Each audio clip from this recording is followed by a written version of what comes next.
एक मैप हमको भी दे दो, बाकी को भी प्रिंट वो डिस्ट्रीब्यूट कर दो उसका।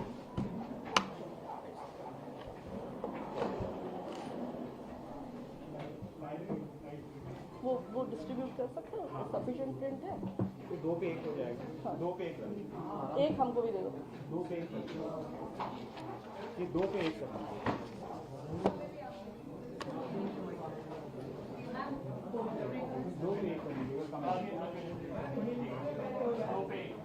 जो भाषा हिंदी अंग्रेजी जो बोली।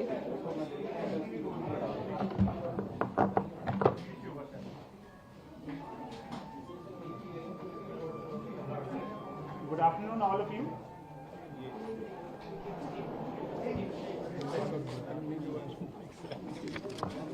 क्या ऑन कर रहे हैं? Good afternoon all of you. आज मेंबर MOBD हमारे सामने हैं और PD सिग्नल सर भी यहाँ पे बैठे हुए हैं, संजीव माथुर साहब। तो हम लोगों ने कहा कि काफ़ी मिसकंसेप्शन फैल रहा है, तो एक प्रेस आप लोग तो प्रेस ब्रीफ इसीलिए रखी है, तो मैम थोड़ा सा ब्रीफ करेंगी। Let us start. नमस्कार। सबसे पहले मैं अपने आप को इंट्रोड्यूस कर दूं। मेरा नाम है जया वर्मा सिन्हा। मैं मेंबर ऑपरेशन और बिजनेस डेवलपमेंट हूँ रेलवे बोर्ड में। मैं इस पर्टिकुलर एक्सीडेंट के बारे में आप लोगों से कुछ जानकारी साझा करना चाहती हूँ, जिससे कि अगर किसी तरह का कोई मिसकंसेप्शन है या कहीं कोई गलत इन्फॉर्मेशन है तो वो क्लैरिफाई हो जाए। और शुरू में मैं आपके साथ कुछ छोटी मोटी जितनी भी डिटेल्स हैं जो आसानी से समझ में आ सकती है वो मैं आपको समझा दूंगी कि किस प्रकार ये हादसा हुआ और रेलवे ने उसके बाद क्या क्या किया, किस तरह से रेस्टोरेशन, सबसे पहले रिलीफ और रेस्क्यू किया, उसके बाद जब ये कंप्लीट हो गया उसके बाद रेस्टोरेशन के लिए हम लोग क्या काम कर रहे हैं और ये रेस्टोरेशन कब तक हो जाएगा, और कि ये जो इंजर्ड लोग हैं उनका क्या ख्याल किया जा रहा है और किस तरह से हम उनकी सबसे अच्छी देखभाल करने की कोशिश कर रहे हैं। उसके बाद अगर आप लोगों को कुछ और एडिशनल जानकारी चाहिए तो मेरी जहाँ तक समझ है या डिटेल्स है मेरी पास, मैं आपसे शेयर कर लूँगी। सबसे पहले ये हमने आपको एक मैप दिया है जो कि सिंप्लीफाई करके दिया है एक स्टेशन के बारे में। ये स्टेशन है बहनगा बाज़ार। ये बालासोर डिस्ट्रिक्ट में है। डिस्ट्रिक्ट हेडक्वार्टर से करीब 25 किलोमीटर दूर है। ये 2 तारीख की दुर्घटना है, जब तकरीबन शाम के 6:55 पे कोरोमंडल एक्सप्रेस जो इस स्टेशन पे चल आ रही थी वो दुर्घटनाग्रस्त हुई और उसकी दुर्घटना की वजह से जो और गाड़ियाँ उस स्टेशन से या तो निकल रही थी या उस पर खड़ी हुई थी उनको भी इसकी चपेट में आ गई वो। तो अगर आप ये स्टेशन का लेआउट देखेंगे, ये आपके पास है, ये स्टेशन का लेआउट अगर आप देखते हैं इसमें 4 लाइन है, ये 4 लाइन का स्टेशन है। इसमें 2 लाइन है एकदम सीधी जिनको हम लोग मेन लाइन कहते हैं। तो जो थ्रू गाड़ियां हैं जिनको स्टेशन पे रुकना नहीं है वो इस मेन लाइन से सीधी निकल जाती हैं। उसके अलावा जो 2 साइड में एक ऊपर एक नीचे दिख रही हैं आपको, वो लाइंस हम उनको लूप लाइन कहते हैं, जहाँ पे अगर हमको किसी गाड़ी को रोकना है तो हम वहाँ पे उस गाड़ी को उस लूप लाइन में लेते हैं। तो यहाँ पे उस समय 2 मेल एक्सप्रेस गाड़ियों को पास होना था अलग अलग डायरेक्शन में। एक गाड़ी आ रही थी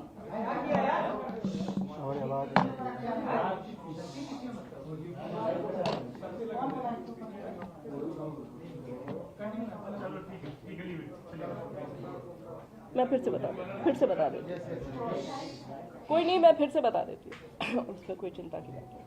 4 लाइन का स्टेशन है। इसकी जो बीच की 2 लाइंस है वो मेन लाइन है, जो कि अगर गाड़ी रुक नहीं रही है तो ज़्यादातर उससे जाती है। और जो 2 और लाइन है आजू बाजू अलग अलग, वो लूप लाइन कहलाती हैं, जिसमें कि हमको अगर गाड़ी को रोकना है तो हम वहाँ पे उसको ले जाते हैं और उसको वहाँ रोकते हैं। इस दिन इस समय यहाँ पे 2 गाड़ियाँ खड़ी थी जिनको रोका गया कि ये मेल एक्सप्रेस गाड़ियाँ जो हैं जिनको यहाँ रुकना नहीं है उनको जाने के लिए एकदम क्लियर पाथ मिले। तो उस हिसाब से यहाँ पे जो ऊपर वाला आपको दिख रहा है लूप लाइन जिस पे लिखा हुआ है स्टेशनरी गुड्स ट्रेन, ये एक जो हम लोग BCN कहते हैं या कवर्ड गाड़ी होती है मालगाड़ी, वो यहाँ पे खड़ी थी। और नीचे जो लाइन दिख रही है वो अप लूप लाइन है। वो अप लूप लाइन में एक और गुड्स ट्रेन रोक दी गई थी जिससे कि मेल एक्सप्रेस के लिए क्लियर पाथ मिल जाए। वो गुड्स गाड़ी थी एक आयरन ओर से लदी हुई गुड्स ट्रेन। ये दोनों गाड़ियां यहाँ पे खड़ी कर दी गई थी और जिससे कि मेन लाइन का रूट सेट कर दिया गया था। चेन्नई की तरफ से आ रही थी यशवंतपुर एक्सप्रेस, जो कि एक्चुअली बैंगलोर से आ रही थी, डायरेक्शन सेम है। बैंगलोर से आ रही थी, हावड़ा जा रही थी। ये गाड़ी कुछ सेकंड पहले आ रही थी कोरोमंडल से। ये जा रही थी बैंगलोर से हावड़ा की तरफ, और उल्टे डायरेक्शन में हावड़ा से चली हुई, मतलब शालीमार से चली थी एक्चुअली, कलकत्ता का एक स्टेशन है शालीमार, वहाँ से चली थी। शालीमार से चली हुई ये गाड़ी कोरोमंडल ये चेन्नई जाने के लिए आ रही थी। इसके लिए भी मेन लाइन सेट थी, दूसरे डायरेक्शन की थी, जिसको हम लोग अप मेन लाइन कहते हैं। उस लाइन का डायरेक्शन सेट था, रूट सेट था, हर तरह से सिग्नल सेट थे और सिग्नल ग्रीन थे। ग्रीन सिग्नल का मतलब है ड्राइवर को सिग्नल का इंडिकेशन अगर ग्रीन मिल रहा है, इसका मतलब है उसका आगे का पाथ एकदम क्लियर है और वो सीधा अपनी पूरी स्पीड, जो भी उसको परमिटेड मैक्सिमम स्पीड है, उस पर वो अपनी गाड़ी को चला के ले जा सकता है। तो वो लगभग यहाँ पे इस सेक्शन पे इस गाड़ी के लिए 130 किलोमीटर की परमिटेड स्पीड है। वो 128 किलोमीटर पर आवर पे था, जो कि हम लोगों ने लोको के रिकॉर्ड से भी कंफर्म किया है। वो 128 किलोमीटर पर आवर की स्पीड पे था कोरोमंडल वाला। और दूसरी डायरेक्शन से यशवंतपुर जो आ रही थी वो भी 126 पे थी, वो भी 130 पे परमिटेड है, वो भी 126 किलोमीटर पर आवर पे थी। इनके सबके लोगों के डेटा से हम लोगों ने ये कंफर्म भी कर लिया है कि ये स्पीड थी गाड़ियों की, जो कि उनकी परमिटेड स्पीड के अंदर थी, लिमिट पे थी। तो ओवर स्पीडिंग की कोई बात नहीं थी।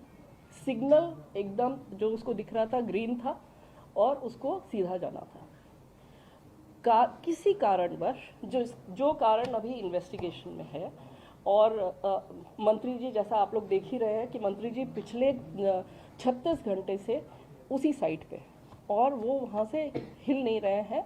वहाँ पे वो रेस्टोरेशन, इन्वेस्टिगेशन, रिलीफ और जितने भी लोग हॉस्पिटल में भी हैं उनसे भी जाके मिल रहे हैं।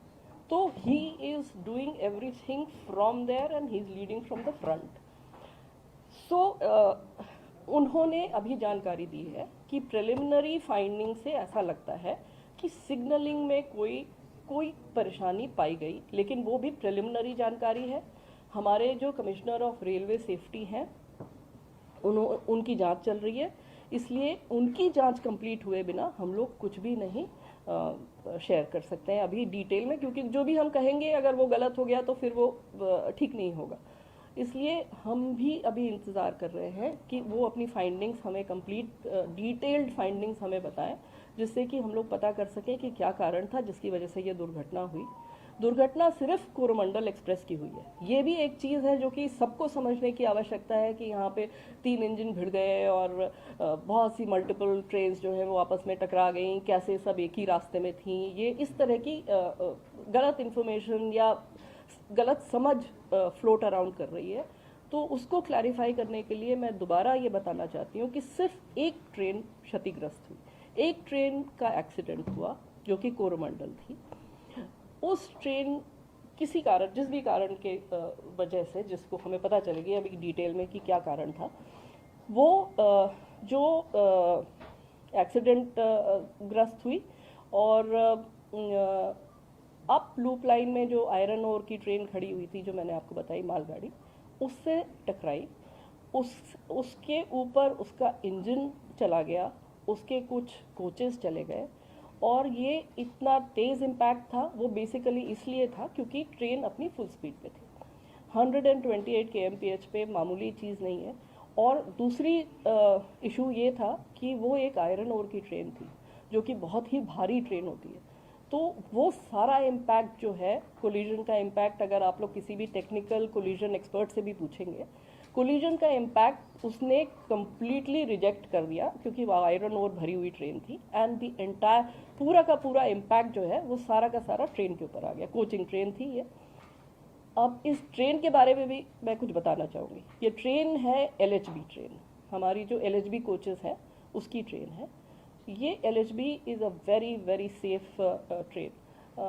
अगर आप और एक्सीडेंट्स इस तरह की ट्रेन के देखेंगे, आपको मिलेगा कि इवन एट फुल स्पीड ये ट्रेन कैप्साइज नहीं होते। इसके कोचेस जो हैं वो दे डोंट टर्न टर्टल, और इसलिए उसमें जो लोग होते हैं वो उनको कोई ज़्यादा इंजरीज नहीं होती है। अनफॉर्चुनेटली इस केस में ये ऐसा हादसा हुआ कि इस स्पीड पे अगर पूरा का पूरा इम्पैक्ट ट्रेन के ऊपर आएगा तो कोई भी दुनिया में ऐसी कोई टेक्नोलॉजी नहीं है कि वो इस तरह के जंबलिंग अप को प्रिवेंट कर सके। तो मालगाड़ी बिल्कुल नहीं डिरेल हुआ, क्योंकि आयरन ओर था वो। तो आयरन ओर इतना स्टेबल और उसकी सेंटर ऑफ ग्रेविटी इतनी स्टेबल होती है कि वो नहीं हिली तक नहीं, उसमें थोड़ा बहुत इधर उधर हुआ पर वो हिली नहीं।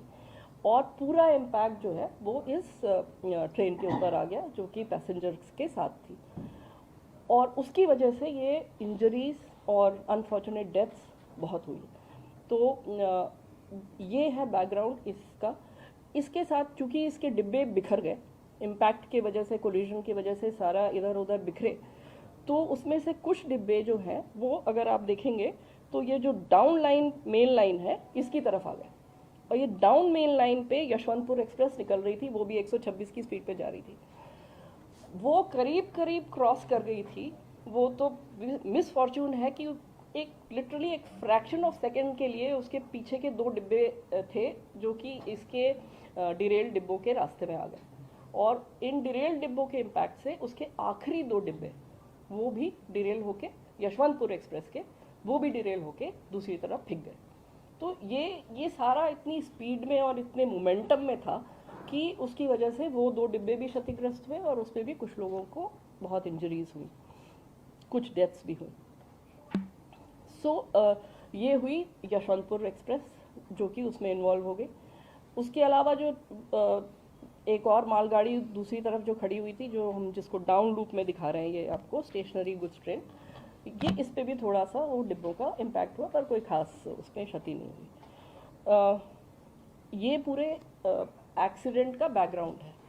इसके बाद जो सबसे पहला काम हुआ, जो रेलवे में एक बहुत लेट डाउन प्रोसीजर है इस तरह के डिज़ास्टर्स के लिए, कि वो स्टेशन मास्टर ने तुरंत कंट्रोल को मैसेज करी, और उसके बाद हमारी जो मेडिकल रिलीफ ट्रेन होती है वो 2 जगह से तुरंत चल पड़ी।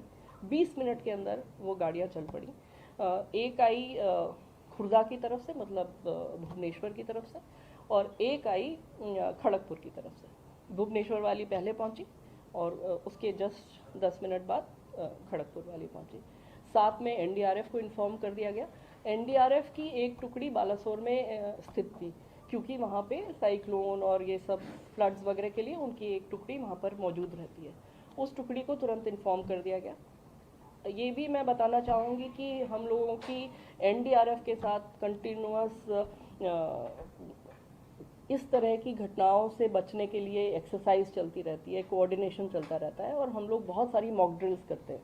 उसका ये फ़ायदा हुआ कि NDRF की टीम जो बालासोर में मौजूद थी वो भी वहाँ से चल पड़ी तुरंत तैयार होकर, और वो भी पहुँची। जो आर्मी की भी वहाँ पे एक टुकड़ी मौजूद थी वो भी मोबिलाइज हो गई, उसको इन्फॉर्मेशन पहुँच गई, वो भी आ गई।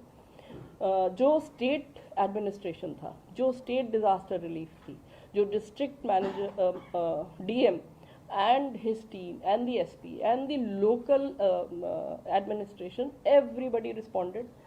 Locals जो वहाँ पे थे वो तो खैर they are the first responders, वो सारे locals आ गए and immediately जितने लोगों को वहाँ से निकाला जा सकता था, उनको वहाँ से नज़दीक के अस्पताल ले जाया जा सकता था, उसके लिए जो भी कार्रवाई करनी थी उन लोगों ने शुरू कर दी। It is a major disaster, उसमें एक छोटी चीज़ नहीं है, ये एक इतनी बड़ी दुर्घटना और इतने सारे लोगों का इन्वॉल्वमेंट था। ये सारे लोग इसमें सिर्फ इसी फोकस के साथ लगे रहे कि कैसे लोगों को की जान बचाई जाए और उनको जल्दी से जल्दी हॉस्पिटल पहुंचाया जाए। और जो हमारे डॉक्टर्स वहाँ पे पहुंच गए थे, लोकल डॉक्टर्स, डिस्ट्रिक्ट के डॉक्टर्स पहुंच गए थे, वो फर्स्ट एड वहाँ पे करके एंड इमीडिएटली जो भी इंजर्ड थे उनके लिए जो साधन मिला, जो फर्स्ट अवेलेबल साधन मिला, उससे लोगों को मूव करना शुरू कर दिया। एम्बुलेंसेस तो उसके बाद आई, पर लोगों को इस हिसाब से निकालना और मूव करना शुरू हो गया। ये पूरा बचाव और इसका कार्य पूरी रात चलता रहा। सुबह तक 3 तारीख की सुबह तक जब सारे वरिष्ठ अधिकारी भी पहुंच गए वहाँ पे, मंत्री जी खुद पहुंच गए, भी ये काम चलता रहा। और करीब दोपहर के 2 बजे के करीब जितने भी लोग उसमें या तो फंसे थे या जिस भी तरह से थे उनको निकाल लिया गया। ये काम जब कंप्लीट हो गया, हर तरह से इंश्योर कर लिया, डिस्ट्रिक्ट एडमिनिस्ट्रेशन ने भी, लोकल पुलिस ने भी ये कंफर्म किया कि यहाँ पे अब कोई व्यक्ति इसमें नहीं है, तब उसके बाद रेस्टोरेशन का काम शुरू हुआ। इसलिए रेस्टोरेशन में अभी समय लगेगा। रेस्टोरेशन में भी बहुत बड़ा काम है क्योंकि यहाँ पे ट्रैक वगैरह सब कुछ एकदम डैमेज हो गया। जो OHE के पोल जिस पे कि बिजली के तार चलते हैं वो सब कुछ डैमेज्ड है, तो वो रेस्टोरेशन का काम चलता रहा। उसके बाद पूरी रात मंत्री जी खुद वहाँ पे उसको सुपरवाइज करते रहे सीनियर ऑफिसर्स के साथ। हमारे रेलवे बोर्ड के चेयरमैन साहब और हमारे मेंबर इंजीनियरिंग जो हैं वो खुद, और मेंबर रोलिंग स्टॉक, सब लोग वहाँ पर रहे, जनरल मैनेजर्स, DRMs, सब लोग वहाँ पे। अपार्ट फ्रॉम हमारी टीम्स जो कि लेबर, सारा टेक्निकल टीम्स, सारे मटेरियल जो चाहिए रिप्लेस करने के लिए, सब लोग वहाँ पे मोबिलाइज होते रहे। सारी रात वो गाड़ियाँ भी शटल की तरह से चलती रहीं और वो सामान वहाँ पे पहुँचा के अभी आप देख ही रहे हैं कि रेस्टोरेशन का काम बहुत तेज़ी से चल रहा है। शायद शाम तक 8-8 बजे तक हमको एक लाइन मिलने की उम्मीद है। हो भी सकता है कि अगर काम ठीक चला तो दोनों लाइनें इस लायक हो जाएंगी कि कुछ गाड़ियाँ निकल सकें, धीमी गति से निकल सकें। सर नहीं, I am talking about the main line. पहले मेन लाइन देंगे क्योंकि गाड़ियाँ निकलने लगे, उसके बाद फिर आगे देखेंगे। एक मिनट, हम सारे सवाल, रुक जाइए हाँ। मुझे दो चीज़ें और बतानी है, बस 2 चीज़ें और बतानी है। ये तो हुआ रेस्टोरेशन का काम। उसके बाद जो इंजर्ड है उनके बारे में मुझे कुछ कहना है। आप लोगों के माध्यम से भी मैं ये सबको कहलवाना चाहती हूँ, हमारी एक सिंपल हेल्पलाइन नंबर है 139। 139 हमने सब जगह अलग अलग स्पेशल हेल्पलाइन नंबर्स खोल दिए, हर जगह हेल्प डेस्क खोल दिए, हर स्टेशन पे जो भी कनेक्टेड स्टेशंस हैं वहाँ पे हेल्प डेस्क खुली हुई है, वहाँ पे ऑफिसर्स बैठे हुए हैं लोगों की, रिलेटिव्स की मदद करने के लिए। हम लोग खुद पूरी रात यहाँ पे 36 घंटे से हमारे मैं पर्सनली तो यहाँ पे 36 घंटे रही हूँ, उसके अलावा बाकी लोग जो हैं वो शिफ्ट ड्यूटी पे आते रहे हैं। हमारा एक वॉर रूम है, वो हम आपको दिखाएंगे, वहाँ से हम सारा कोऑर्डिनेशन कर रहे थे यहाँ से, जो कि दूसरी एजेंसीज के साथ चाहिए, पैसेंजर्स के साथ चाहिए, जो इंजर्ड है उनके साथ चाहिए, उनके रिलेटिव्स के साथ चाहिए, उनके नेक्स्ट ऑफ किन के साथ चाहिए। तो वो हम आपके माध्यम से फिर अपील करना चाहते हैं, हम ये इन्फॉर्मेशन सबको पहुंचाना चाहते हैं जो भी परेशान है इस सिचुएशन में। 139 एक सिंपल नंबर है, उसको कॉल करें। वहाँ पे हमारे ऑफिसर्स बैठे हैं, वहाँ पे कोई कॉल सेंटर के ऊपर हमने नहीं सिर्फ काम छोड़ रखा है कि वो जो आपको 1 घंटे करेंगे और कहेंगे कि अब आप ये नंबर डायल करिए, अब वो नंबर डायल करिए, या आप इससे कॉन्टैक्ट करिए और हमें नहीं पता, हम बताएंगे आपको। इस तरह की चीज़ से हमने इसको निकाल के हमारे सीनियर ऑफिसर्स वहाँ पे बैठे हुए हैं जो कि खुद एक एक कॉल का जवाब दे रहे हैं और जितनी मदद हो सकती है लोगों को कनेक्ट करने की वो हम कोशिश कर रहे हैं। इसमें अगेन आपके माध्यम से मैं सब पब्लिक को ये कम्युनिकेट करना चाहूँगी कि किसी के भी अगर कोई relatives, friends, anybody known to them अगर इसमें फंसे, इसमें अफेक्ट हुए हैं, प्लीज़ कॉल 139। हम उनको बालासोर जहाँ के हॉस्पिटल्स में लोग हैं, भुवनेश्वर जहाँ पे हॉस्पिटल्स में लोग हैं, वहाँ तक हम उनको पहुँचाएंगे। हम उनकी journey, we will take care of their journey, we will take care of connecting them to their loved ones, their friends जो भी इसमें इंजर हुए हैं, हम उनके वहाँ पे लोकल मूवमेंट का अरेंजमेंट करेंगे। हम वहाँ पे अगर उनको कहीं रहने की व्यवस्था चाहिए, उनको खाने की कोई ज़रूरत होगी, वो भी हम लोग देखेंगे। हर एक पेशेंट के साथ हमारा एक स्काउट एंड गाइड नॉमिनेटेड है, जो कि उस पेशेंट की और जितने भी उनके रिलेटिव्स, उनके वेल विशर्स उनके साथ हैं, उनके साथ उनकी जितनी भी तरह की मदद उनको चाहिए, किसी भी तरह की मदद उसको करने के लिए तैयार है। तो ये प्लीज़ इन्फॉर्मेशन फैलाने की ज़रूरत है, ये सबको बताने की ज़रूरत है कि वो परेशान नहीं हो। 139 पे कॉल करेंगे तो हम उनके साथ कनेक्ट हो जाएंगे, फिर हमारी जिम्मेदारी, it is our responsibility to connect to that. ये एक आइटम। दूसरा, जो एक्सग्रेशिया पेमेंट अनाउंस हुआ है, मंत्री जी ने जो माइनर इंजरी है उसके लिए 50,000, जो सीरियस इंजरी है उसके लिए 2 लाख, और अगर किसी की अनफॉर्चुनेटली डेथ हो गई है तो उनके नेक्स्ट ऑफ किन को 10 लाख 10 लाख की घोषणा की हुई है। ये हम लोग कंटिन्यूसली इसका वितरण कर रहे हैं। जितने भी इंजर्ड लोग हैं और जो हॉस्पिटल में हैं अभी भी, उनको हम लोगों ने इंश्योर किया है कि उनको एक्सग्रेशिया पेमेंट तुरंत हो जाए। उनको जिस भी तरह की आर्थिक मदद चाहिए वो तो मिल ही जाए, उसके अलावा हमें जो करने की और आवश्यकता है वो हम कर ही रहे हैं, वो मैंने आपको बताया है। हाँ, करीब 3.5 करोड़ हम लोग अभी तक डिस्पर्स कर चुके हैं टू वेरियस पीपल। सो ये इन्फॉर्मेशन भी अगर आपके माध्यम से आम लोगों तक पहुंच जाए, जो भी कंसर्न लोग हैं उन तक पहुंच जाए, तो हम I will be really thankful. That is my request. इसके बाद I am ready to take the question. I have all the time. I have all the time. I will answer everybody. Can we talk one by one? One by one. इसमें एक data add कर लीजिए। Ma'am ने जितना बोला है, जो disbursal हुआ है, सब बताऊंगी। I'll tell you everything. I'll tell you जो everything. डिसबर्सल हुआ है तो मैम ने जो बताया उसमें एक डेटा और ऐड कर लीजिए। टोटल 285 केसेस में 3.22 करोड़ 285 लोगों ने क्लेम लिया है। 285 हाँ जी, 285 लोगों ने क्लेम लिया है और 3.22 करोड़ अभी हुआ है। अभी काफी बांटना बचा है। लोग आ रहे हैं, वेरिफिकेशन होकर तुरंत दिया जा रहा है। और टोटल 6 लोकेशन पे हम लोग डिसबर्सल कर रहे हैं। 3.22 करोड़। हाँ, 6 लोकेशन पे हम लोग डिसबर्सल कर रहे हैं। अब क्वेश्चन लेंगे, please have patience. Be patient. I will answer every single question. मैं moderate. Good afternoon ma'am, I am Gaurav from DNI। मेरा आपसे ये सवाल है कि जितनी भी अभी जानकारी आ रही है सिग्नल को लेकर काफ़ी सवाल उठ रहे हैं। आपने जैसा कि अभी कहा कि प्राइमा फेसी ऐसा लग रहा है कि सिग्नल में कुछ खामी है, लेकिन जांच, उसकी जो विस्तृत जांच है वो चल रही है, यानी कि रेलवे को अभी ये पता नहीं है कि किस कारण से एक्सीडेंट हुआ है। फिलहाल आपके पास सिर्फ इतनी जानकारी कि सिग्नल की कुछ कारण जो भी आप कंफर्म नहीं है। नहीं, यही आप कह रहे हैं? नहीं, मैं आपको करेक्ट करना चाहूँगी। आप अगर इसको इस तरह से समझे कि कारण हमें पता चल गया है, लेकिन ये प्राइमा फेसी कारण है और वो मेरी तरफ से गैर जिम्मेदाराना होगा अगर वो मैं पब्लिक करूँ, क्योंकि रेलवे एक इतना कॉम्प्लेक्स सिस्टम है जिसको कि अगर पूरी जांच किए बिना हम किसी भी निष्कर्ष पर पहुंच जाए, प्राइमा फेसी हमें पता है कि क्या हुआ है, लेकिन नहीं, प्राइमा फेसी है, I will not share it, it is a confidential information. I am a responsible officer and I will share it when I have confirmed. हमारे इसीलिए एक इंडिपेंडेंट इंक्वायरी एजेंसी है जिसका नाम है कमिश्नर ऑफ रेलवे सेफ्टी। वो इस inquiry को डिटेल में समझ रहे हैं। इस समय एक एक इन्फॉर्मेशन कॉन्फिडेंशियल है, इसलिए जो भी इन्फॉर्मेशन है मैं प्राइमा फेसी, चूँकि मुझे पता है, लेकिन उसके बावजूद I am not allowed to share it till CRS is submits his report and that is a public report.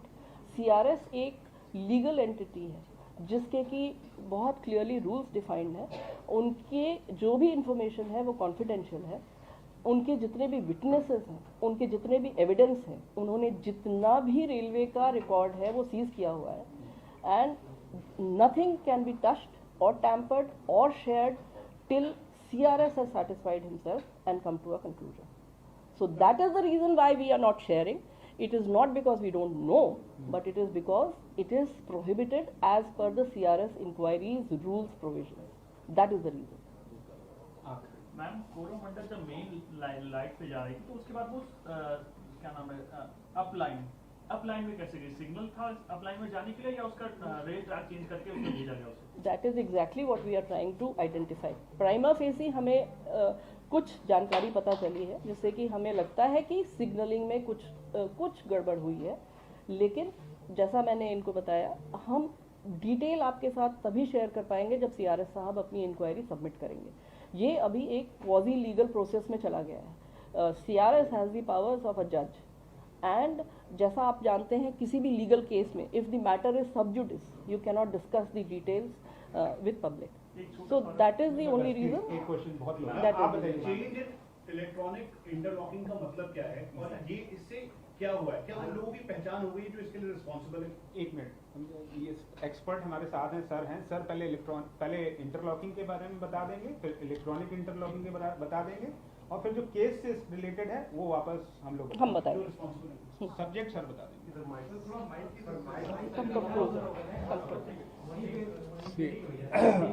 आप लोगों की सबों की जानकारी के लिए मैं सबसे पहले आपको ये बताना आप चाहूँगा। Introduce yourself.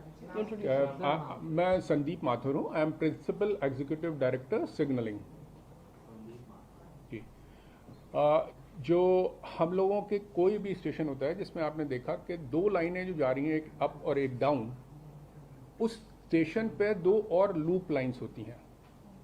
तो उस मेन लाइन पे अगर सीधा ट्रेन को चलना है तो कोई इशू नहीं है, बट अगर लूप लाइन में हमें ट्रेन को ले जाना है तो एक पॉइंट होता है जो कि इसमें आपको दिखाया हुआ है नक्शे में, उसके ऊपर तो उस पॉइंट को हमें ऑपरेट करना होता है जिससे वो आगे पीछे ट्रेन सीधी जाएगी या लूप में जाएगी। दूसरी चीज हम लोगों को ये डिटेक्ट करना होता है कि वो आगे की जो ट्रैक है वो ऑक्युपाइड है या अनऑक्युपाइड है। तो दो चीजें हो गई बेसिकली, एक पॉइंट और एक ऑक्युपेंसी ऑफ ट्रैक। सिग्नल जो है इस तरीके से इंटरलॉक होता है, जो इंटरलॉकिंग वर्ड आप लोग यूज कर रहे हैं उसको यहीं से लिया गया है।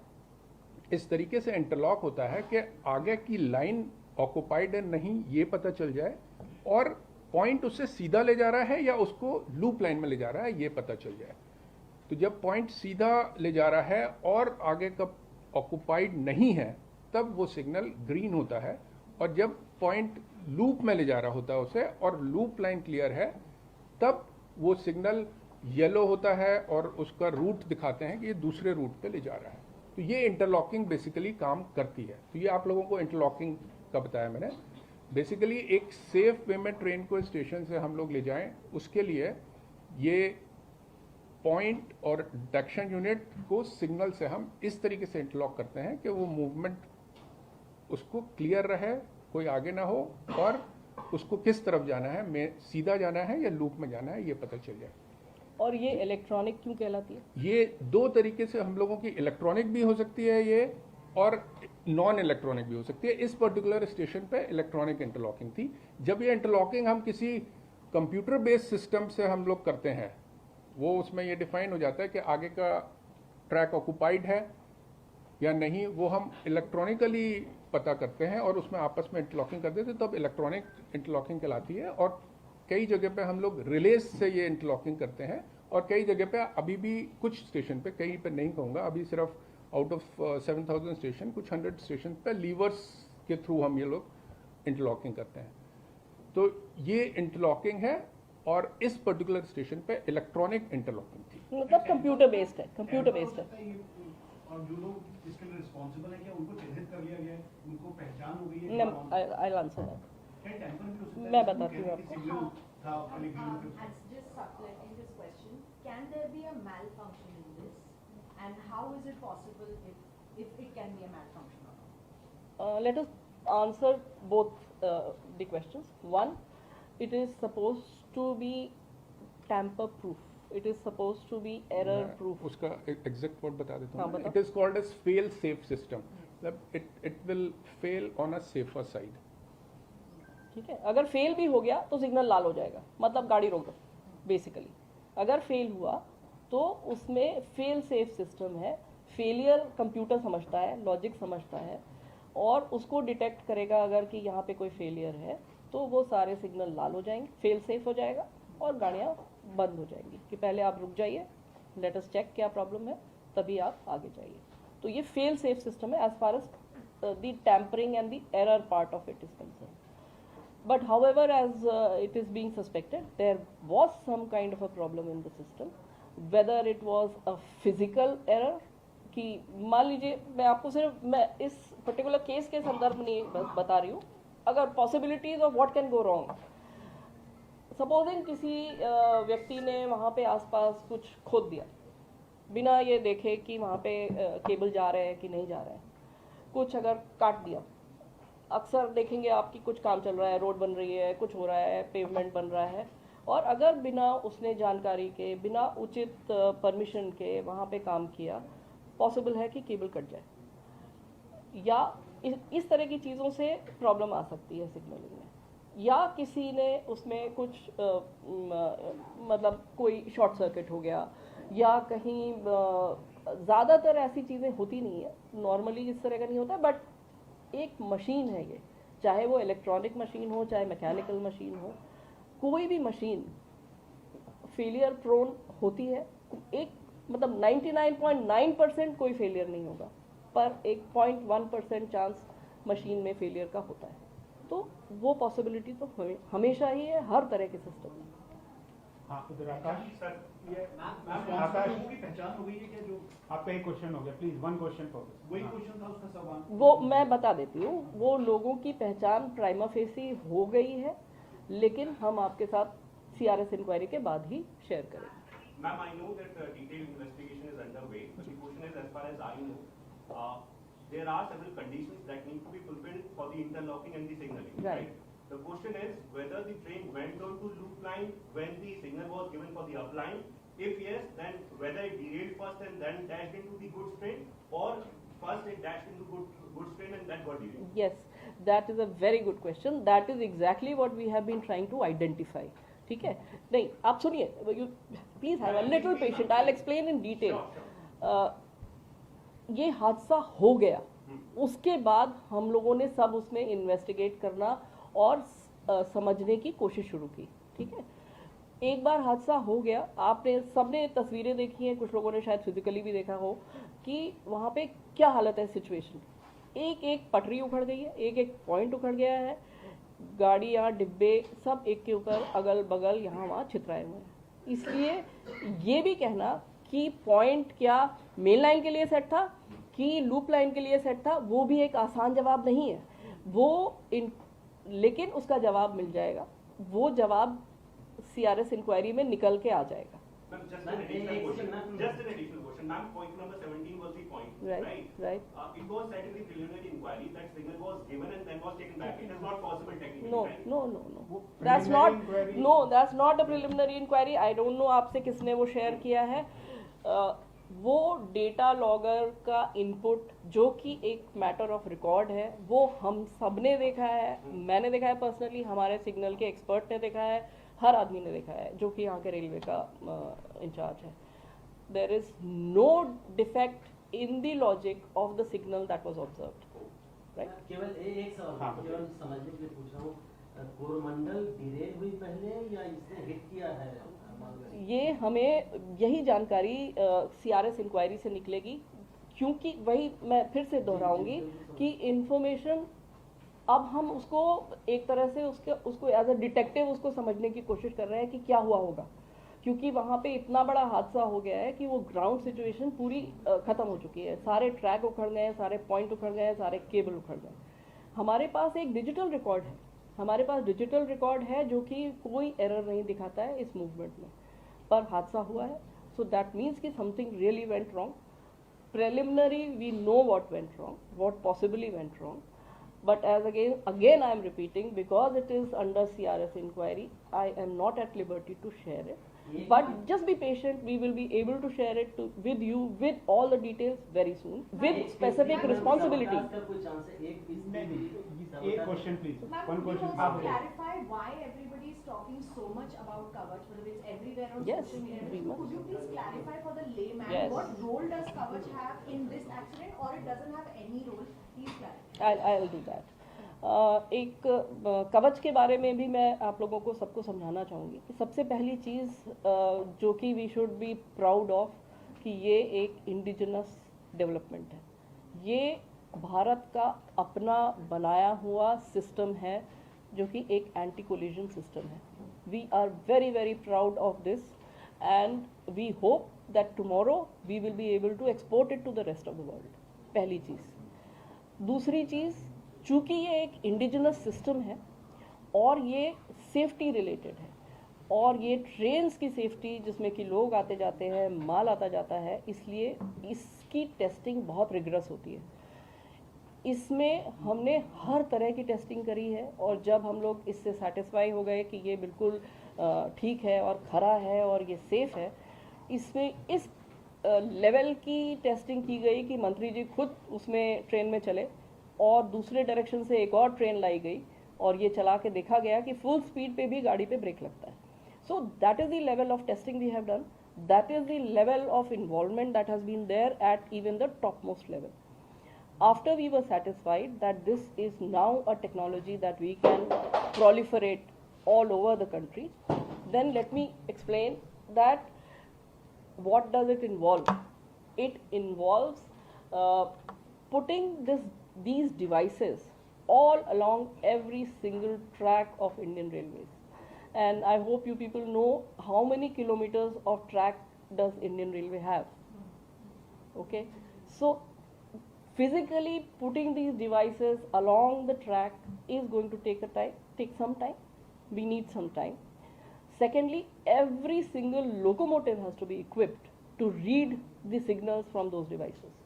So we own more than 8,000 locomotives which are running. Every single locomotive has to be equipped with this equipment. Fourthly, it costs money. So what has been done? Because we know that this is a device that we need on top priority to make safe rail journeys safe, it has been sanctioned as a priority work on Indian Railways. The money has been sanctioned and it has been made available in the budget. Kitna amount hai? Can we share the amount? 13,000 crore for 34,000 route kilometers. So first we decided that we will identify priority high speed sections, and for that alone more than 13,000 crore has been sanctioned for proliferation. Then comes the question of having the production capacity to produce this indigenously. As I have explained it to you, this is an indigenous development and we are very, very proud of it. So to have that kind of equipment production capacity in our own country, we need a little more time. So our vendors are not in position, our production units, our producers, our market, our industry is gearing up to produce and supply as much as Indian Railway needs. So that will also take a little while. So Kavach is there, it is on a rollout.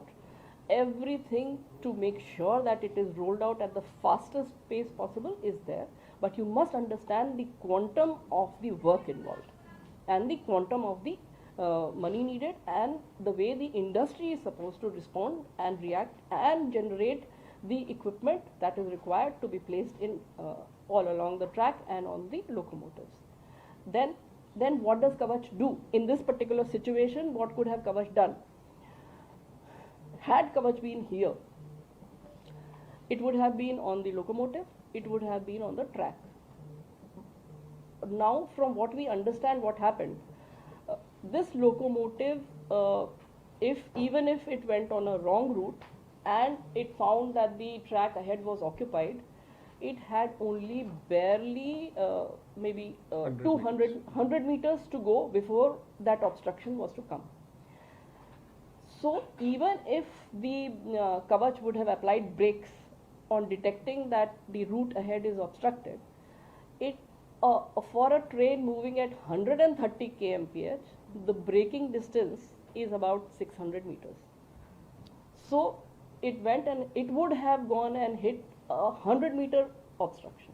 It is expected that it will understand the obstruction at a sufficient distance. But in this particular case, because the route was set for the main line which was not obstructed, the system would not have reacted to it because it would not have got the input that there is an obstruction ahead.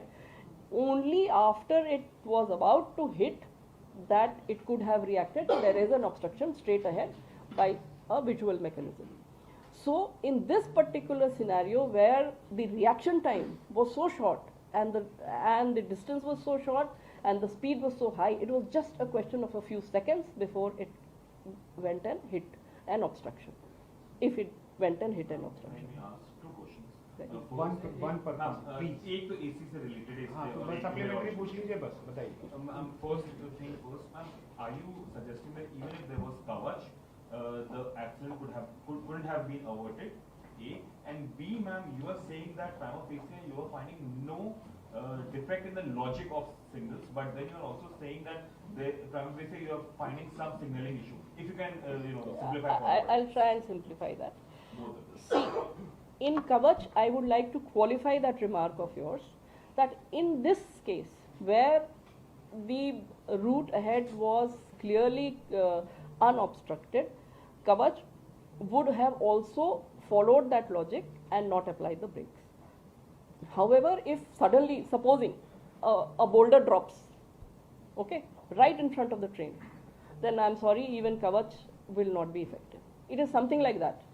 So that if an obstruction happens suddenly in front of a moving train which is moving at a speed of 130 kmph, then I don't think there is any technology in the world which can prevent this kind of a situation.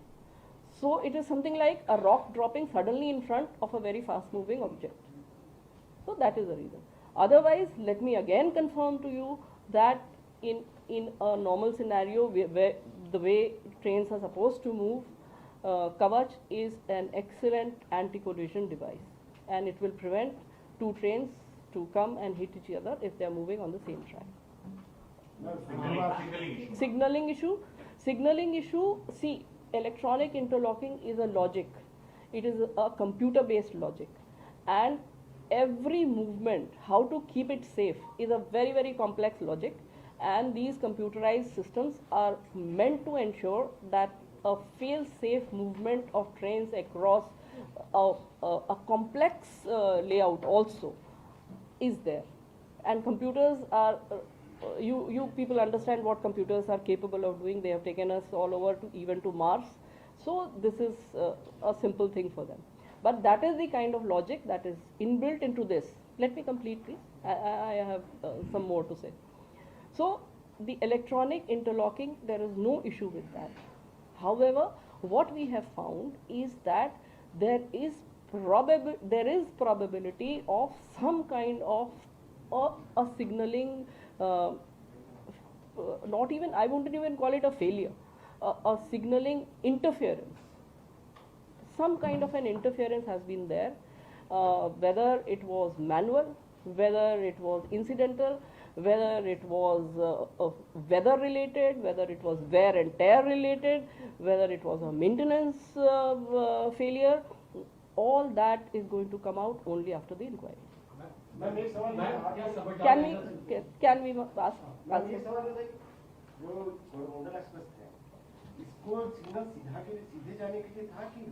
सीधे जाने के लिए था। और दूसरा सवाल ये है ना कि ये हिट हुआ है कि पहले डिलेड हुआ है, ये तो उतना पता नहीं, ये नहीं, मैं आपको फिर बता रही हूँ, फिर बताऊंगी, मैं फिर बताऊंगी, नहीं, मैं फिर से बताऊंगी, नहीं ना, बेसिक चीज मैं आपको बताती हूँ। एक second, just give me 1 minute, I will explain it to you.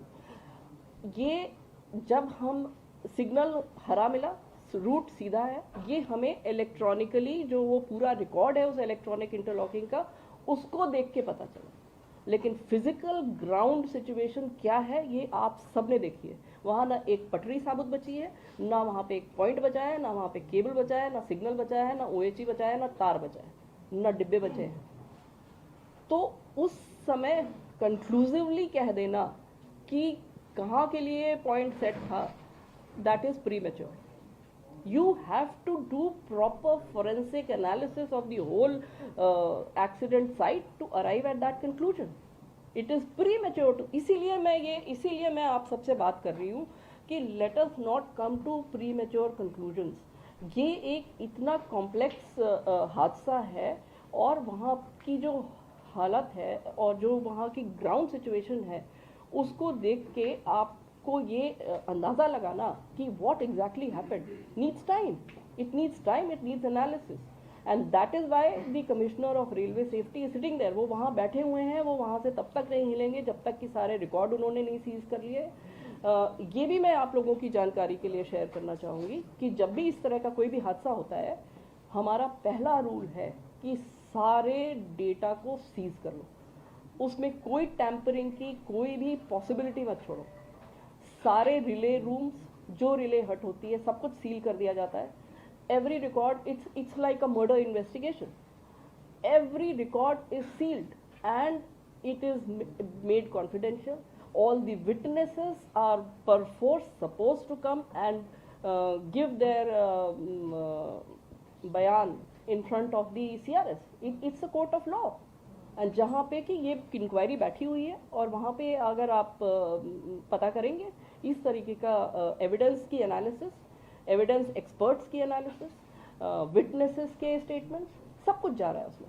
And ground में क्या है, वहाँ की पटरी किस हालत में पाई गई, वो कैसे टूटी है, उसके जो टूटने का एंगल है वो क्या बताता है कि वो पॉइंट किधर सेट था, इस लेवल की इंक्वायरी होती है। इसलिए यहाँ पे बैठ के हम किसी कंजेक्चर के बेसिस पे या हमें जो पसंद आया उसकी बेसिस पे तो हम लोग कुछ भी नहीं कह सकते।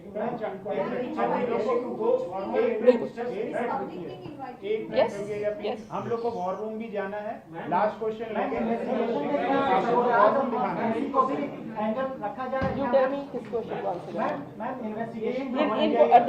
address him.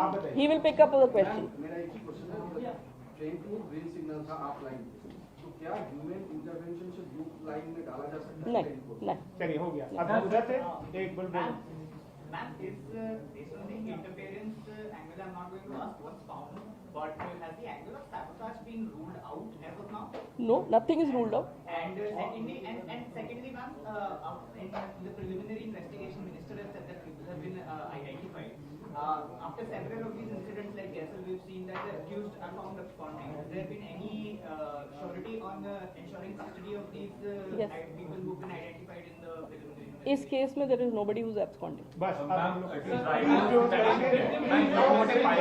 लोग देखिए वॉर रूम दिखाने के लिए अच्छा, just one last question, no sorry, one last question. हाँ ली जा रही है। Home Ministry is with us. Not NIA. Home Ministry is with us. Sorry. As far as the passengers are concerned, a lot of them in the general bogies might not have PNR numbers. Will they have trouble claiming ex gratia? No, it's absolutely clear.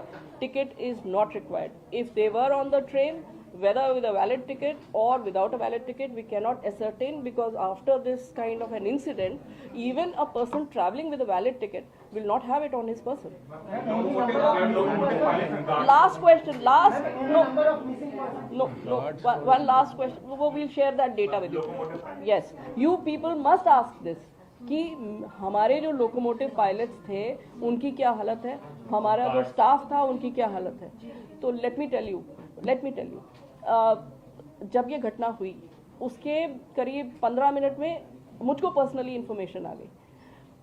यहाँ जो अभी हम लोग चलेंगे disaster war room जो है, जहाँ पे हम ऐसे जगह पे असेंबल हो जाते हैं, सब लोग आ जाते हैं, वहाँ से हम लोगों ने जो ड्राइवर था कोरोमंडल का उससे बात की, उससे पर्सनली बात की। वो उस समय होश में था, उसने बताया कि उसको सिग्नल ग्रीन मिला है, बस इतनी बात हुई है। उसके बाद से उसकी हालत गंभीर है और वो अभी अस्पताल में है, सीरियस है। दूसरी चीज़, जो दूसरी ट्रेन थी यशवंतपुर एक्सप्रेस, उसका जो टीटी था उसमें A1 में उसमें जो टीटी था उससे भी मेरी पर्सनली बात हुई। उसने मुझे बताया कि उसको पीछे से कुछ आवाज़ सुनाई दी, बहुत ज़ोर की आवाज़ और बहुत एबनॉर्मल आवाज़। जब उसने वो पीछे की तरफ देखा तो उसे लगा कि कोई कुछ आ रहा है, कुछ ऑब्स्ट्रक्शन आ रहा है, उसको समझ में नहीं आया कि क्या है। और उसके बाद उसके A1 कोच के पीछे एक और जनरल बोगी थी, उसके बाद एक और जनरल बोगी थी और लास्ट वो गार्ड का डिब्बा था। वो दोनों डिब्बे ट्रेन से डिटैच हो गए। इसका वाला पोर्शन के A1 में आगे था, एक डिब्बा आगे था और इसका वाला पोर्शन जो यशवंतपुर एक्सप्रेस का था वो आगे चला गया और सेक्शन में वो सेफली चला गया।